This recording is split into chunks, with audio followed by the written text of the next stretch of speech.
Governor of Katsina State has called on Nigerians to ensure national unity and security in spite of challenges facing the country.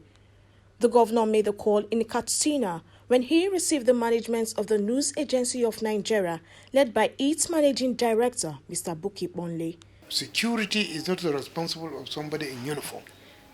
It is my responsibility, it is your responsibility.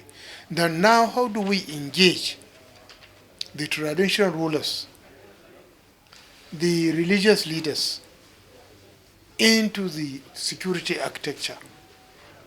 So we built by law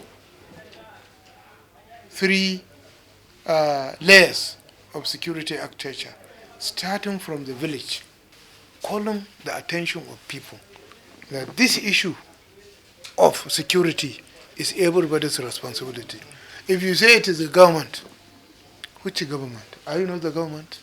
Bada, who hails from Katsina State, served NAN in various capacities, including being its pioneer editor-in-chief, later as managing director, and then as chairman of the board of directors until his death on August 17, 2020. He thanked President Buhari for approving the renaming of the NAN headquarters building after Maida, describing it as an honor well-deserved to a man who gave his best to Nigeria and journalism. We are very happy that Mr. President, through him, Malam Adamede came to limelight when he was his press secretary from 1983 up to the time he was removed as military head of state.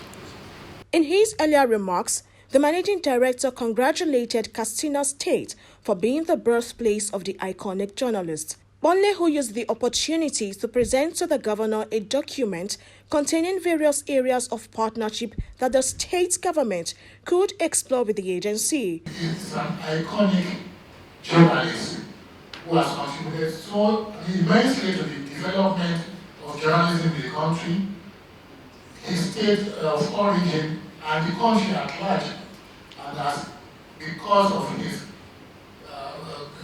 power and might, connected the country with the global world.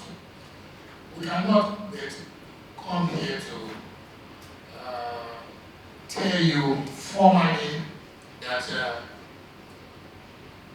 on August 17, which was the day he died, we could have had a ceremony of renaming the headquarters in Abuja after him. The president has approved of this because of his contributions to journalism development in the country. The official naming of the edifice after Maida is scheduled for September 16th.